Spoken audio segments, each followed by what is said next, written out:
Hello guys, welcome back to another video. Today I've got for you a MG3, which is a new make on the channel. I've never had an MG before, and I've heard quite a lot of good things about them lately, to be honest. So I said, you know what, might as well just give it a go and see what they are all about.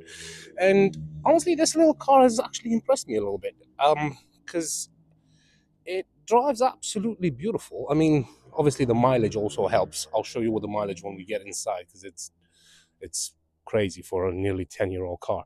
Um, but yeah, it drives absolutely beautiful.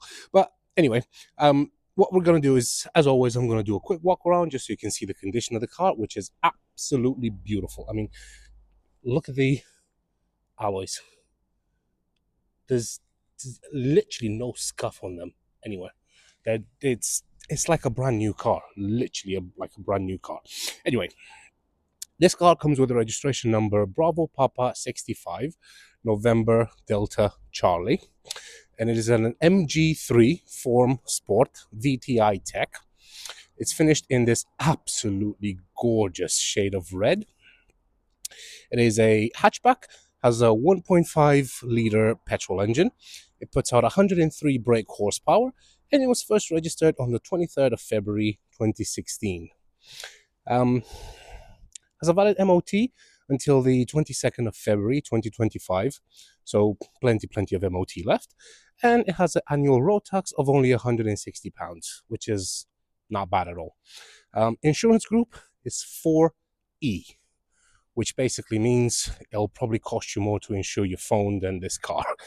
So yeah, it's a very low insurance bracket, and it's going to cost you pennies, which makes it a perfect car for new drivers or for delivery drivers or anything like that, because yeah, it's not going to break the bank. CO2 output is 124 grams per kilometer. And in terms of performance, you're looking at about 108 miles per hour top speed, and it has a 0 to 60 time of 10.9 seconds. So it's not the fastest thing out there, but then again, it's not a race car. It's a nice little city car for, like I said, either people that drive a lot in the town and they don't do too many miles, or for new drivers, or for delivery drivers, or for anything like that. Comes with pretty much a full service history, and it's got 2 previous owners from new. But honestly, there's the car, the way it's been maintained, it is absolutely beautiful. I mean, I genuinely didn't see any dents or scratches or anything like that anywhere on the bodywork. And there you go, I've taken my sunglasses off now just to see if I can, well, nothing on this side anyway, but it is spotless, pretty much spotless. Right, let's have a look inside, because inside the interior is just as nice as the exterior, because it's like a brand new car. Like, well, I know it's not a brand new car, but it's like a brand new car, right? Anyway, let's start from the door panels. So I do love that they've used this material. So this is like a felt material, pretty much all over the door panel, which is nice. You have electric windows, and the previous owner has put these MG little like rubber bottom thingies down there, and they're spread pretty much all over the cabin. So you can see you've got another one there, and the one that, no, oh, there you go, there's another one there, and yeah, but they are nice because they just stop things from rattle around, and they're just anti-slippery as well. Anyway, let's have a look at the seats. So the seats, that literally nothing to point out in a negative way, that is, because like I said, they look like they haven't even been used. I do love this red pattern that they've used across the middle, just makes it a little bit more unique, and the fact that they've used red stitching everywhere as well, matches with the color of the car, so it's nice to see the contrast going inside the cabin as well. Now over here you've got a nice spacious glove box, and you've got your owner manual in here as well.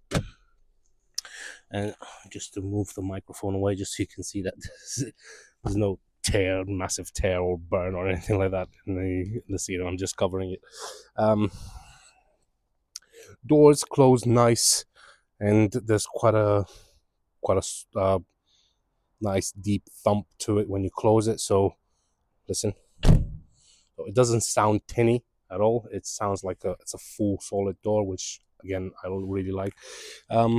One cool thing is that they've used these well, either they come out of the factory or previous owner has installed them. I'm not 100% sure because, like I said, I haven't had any MGs on before, but pretty sure these are aftermarket, but they are used for MG3, so they are for the MG3, but they do look really nice. And obviously they do help if it's raining outside. You can just roll the windows a little bit to get some fresh air, but you're not going to get all the water coming inside. And they've also used these for the wing mirrors as well, which again is really nice because when it's raining, if it's raining at a certain angle, water doesn't go onto your rear view mirror, not rear view, but your side mirrors. So yeah, that's another good thing. Right, moving over to the rear, and as you can see, you've got electric windows on the rear as well. That's another one of those rubber mats thingies used on the back as well. And that pattern moves over to the back seats as well. And again, the really nice contrasting red stitching, as you can see. I do love the fact that you do also get ISOFIX points on the two outer seats, so you get on that one and on this one. And on the back of the seats, you've got these little pockets where kids can store, I don't know, sweets, iPads, stuff like that. Right? Do you hear that? I do love that solid sound. Listen, it doesn't sound tinny. Let's put it that way. So some cars, when you close the door, it sounds like the whole thing is gonna fall apart. This one sounds like it's well screwed together. Just to show you the rear alloy as well, you can see it's pretty much spotless. No massive curbs or anything like that. Moving over to the rear, do love the square design of the exhaust pipe. Looks nice. But again, no scratches or dents or anything like that anywhere to be seen. To open the boot, you've got a little lever just underneath the MG logo, and it just lifts up, and you've got a decent sized boot. To be honest, for the class of the car, I think it's a decent sized boot. Obviously it's not a Skoda Superb or a Mercedes S-Class kind of boot, but it's decent enough. I mean, it's a small city hatchback. What would you expect? Over there, you've got your tire inflating kit. Well, yeah, you got your air compressor. It doesn't come with a spare tire, which is a bit of a shame. I was hoping I would see a spare tire in it, but no. Oh well, it is what it is. And another cool thing is that you can actually fold the seats down. You got that little pull tab there. You pull on that, and then the seats just fold down, so you get more room if you need to carry larger items. To close the boot, you've got a little handle just on the right side of the boot. Pull on that, and then the whole thing goes down, just like that. And you do have the MG3 VTI logo over there. That's your fuel cap. To open the fuel cap, you need to go to the driver's side, and it is right there. So you pull on that, and that just pops open. And then in there you've got your fuel cap, and like I said, it is petrol. Right, let's close that up. Having a look at the rear alloy on the driver's side as well. As you can see, really good condition. There's literally no marks or anything like that anywhere to be seen. And behind the driver, seats again, absolutely lovely condition. No tears or anything like that anywhere on the seats. Let me just show you. So you can lift this up just like that. The seat folds down. Very simple.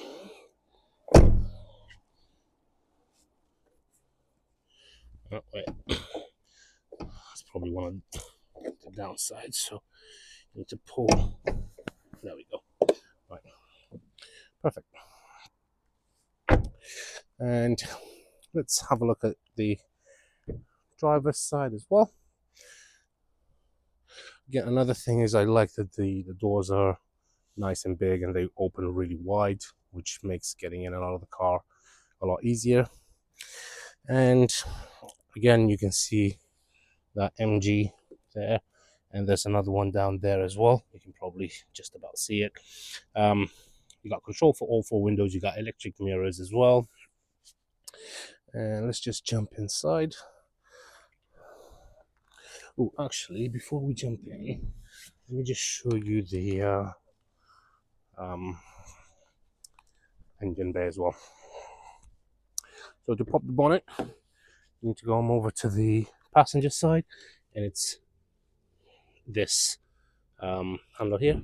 Pull on that, and then we can go over to the bonnet, and there's a latch just above the MG logo, and then that just you can just open the bonnet like that. Nothing much to see here. It's very clean as well, but again, this just shows the mileage that this car has done in nearly its 10-year existence. Just like that. Right, now let's just jump inside, and I'm gonna give you some more details about stuff that we've got in here. So it's a very nice and minimalist cabin. As you can see, there's no touch screens, no fancy infotainment units and stuff like that. You've got your radio, your steering wheel, your climate control, your gear shift, and your handbrake, pretty much. But let's just talk about everything. Key. It does come with two keys. I do like the fact that it's got the little MG logo there. It's very similar to a Fiat key. Very similar to Fiat 500 key. It's not the same, but it's in the same shape. Then you've got your lock and unlock buttons here. Press on that, and then the key just pops open. So pop the key in the ignition, and let's just move this closer, just like that. And then all the lights come on as they should, and then all the lights go off again as they should. So over here, over to the left, you've got your rev counter. Over to the right, you've got your speedometer, and then over there, you've got your fuel gauge. And as you can see, the car has about 3/4 of tank of fuel. So the car is on now, but I will turn it off once I've done the video. It's going to get popped up, and well, basically, if you buy the car, you're going to get that amount of fuel in it, because I'm not going to drive it around. But as you can see, there's no lights in the dash, with the exception of the fact that the door is open, the fact that the handbrake is up, and the fact that my seatbelt is unbuckled. So these are very easy fixes. You don't need to take it to a garage. All you have to do is close the door, put the handbrake down, and put your seatbelt, and you fixed it. Down there, you've got your little trip info. As you can see, it says you've got an N in there, which basically shows that the car is in neutral, which, to be honest, is a bit strange, because I haven't seen that before. I don't know if I have, but I'm pretty sure I haven't. I have obviously I've seen that in automatic cars, but this is manual. So I I've seen it where it shows you're in first gear or second or third, but never in neutral. So obviously, if you put your foot down on the clutch and you go into first, that will change to first. No, okay. Just the end disappears. Okay, probably shows you when you're driving if you need to go up a gear or down a gear. But yeah, at least that way you know it's in neutral. But the other thing I wanted to show you is the mileage. Look at that. It's covered 33,232 miles. That's extremely low mileage. Basically, it just means that this car hasn't been racked around, hasn't been driven like mad. It was probably just driven from home to market to your local superstore and back home. You know, when you buy a car and the seller says, "Oh, only one lady owner," one careful lady owner from new, never been driven on the motorway, only used on a Sunday. I think they're talking about this car, to be honest, because the car that they're talking about looks like it's been to the moon and back. And yeah, but yeah, no, honestly, this car does feel like it's been driven by uh, by a very careful owner. I'm not gonna say lady or man, or I don't know, but yeah, it's been very, very well looked after. But yeah, as you can see, it's got very low mileage, and it feels you can tell the way it drives. You can tell it's a low mileage car. Down there, you've got your start stop system. So I'm not a big fan of that. You can turn it off. I'm talking about that silver button. You can turn that off. You can press that button, and the start stop system will turn off. And then next to it, you've got your headlight adjustment. Obviously, that's where your key goes. Then you've got your wipers on the right, and then you've got your lights and your indicators on the left. If you press here, that's just basically your trip computer. So you just press on that, and it gives you more detail. So it's 13 degrees outside. There you go. So you got enough petrol for 263 miles. So yeah, you could literally buy this car. You don't even need to put petrol in it. It doesn't show the instant miles per gallon. The average is about 35, and average speed 17 miles per hour. See, that's what I mean. Yeah, it's been driven 17 miles per hour. It does have tire pressure monitoring system, which is it's cool to see. It's nice to see. I didn't know it did, to be honest. And then that's your mileage again. Up here, you've got a nice cubby. This it's just the previous owner had it up there. I'll leave it there, but obviously you can take it off if you don't want it there. It's probably a good idea to leave it there, because then if you put stuff up there, they're not going to go from left to right every time you steer. And then in there, as you can see, you've got your 3.5mm headphone jack and USB port as well. I'll just leave that in there for now. Got a couple of air vents here, and then over here you've got your radio, which works absolutely fine because you do have controls for the radio or the steering wheel as well. Radio privacy. BBC Hereford and Worcester. As you can see, that works absolutely fine. Obviously, I'll turn it off because I don't want YouTube to strike my video. But yeah, the radio works absolutely fine. And then you've got Bluetooth connectivity as well for your phone media. And then over here, you've got your climate control. So this is really nice. So when you go up, so maximum heat, it turns into red. If you go down to cold, it goes down to blue. It's really nice animation the way they did it. And then over here, that's to turn it off. That's for your fan speed, up and down. That's your AC, recirculate, front window defrost. This is to change where you want the air to come out from, as you can see. Then down here, you've got your rear window defrost. That's to lock and unlock the car, which is a bit weird. They put it here next to the ventilation, but well, it is what it is. and then that's again your fan speed to turn it down. I'll just turn it off for now. You've got a nice cubby in there. You've got a couple of cup holders here, again with that MG mat thing I was telling you about.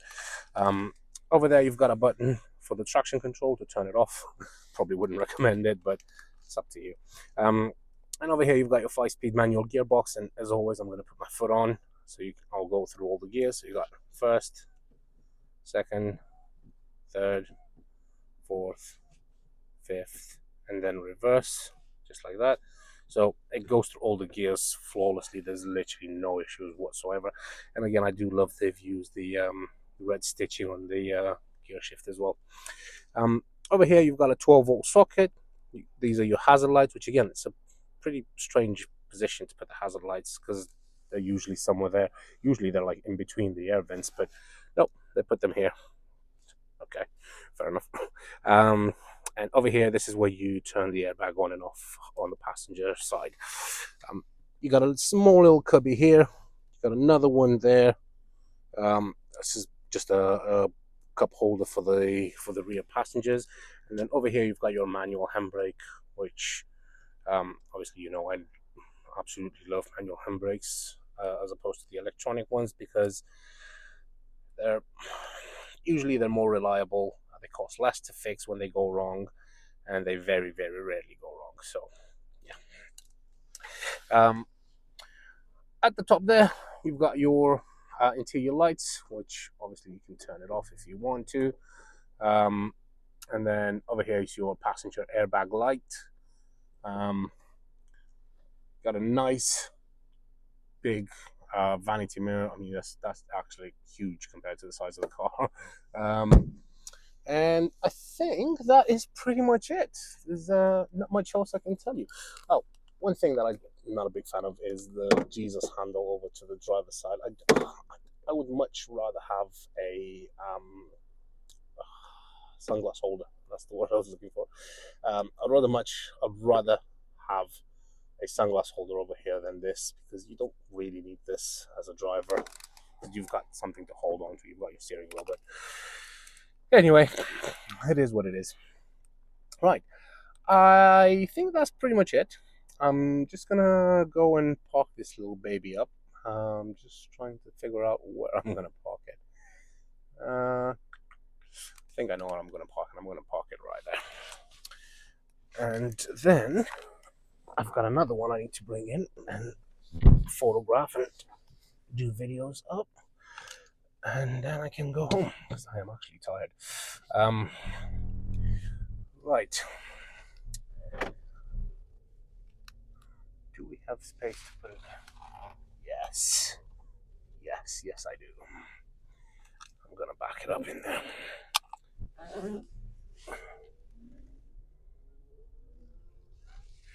It's gonna go right in between my Peugeot and my Honda Civic, which are not up for sale yet because I didn't have time to deal with them yet. But they will go up for sale soon. Hopefully. There we go. Lovely. Right. I think that is pretty much it. As always, guys, if you have any questions or if you want to know anything, just don't hesitate to message me. You can find me on 01684 355 032 if you want to give me a call, or you can just email at vindemautos@gmail.com, or you can just visit our website at www.vindemautos.co.uk, or you can just leave a comment at this video if you have any questions, and I'll do my best to get back to you. Well, with that being said, thank you very much for being with me again and for listening to me rambling on for 24 minutes. So, yeah, I guess I'll see you soon. Thank you very much. Take care.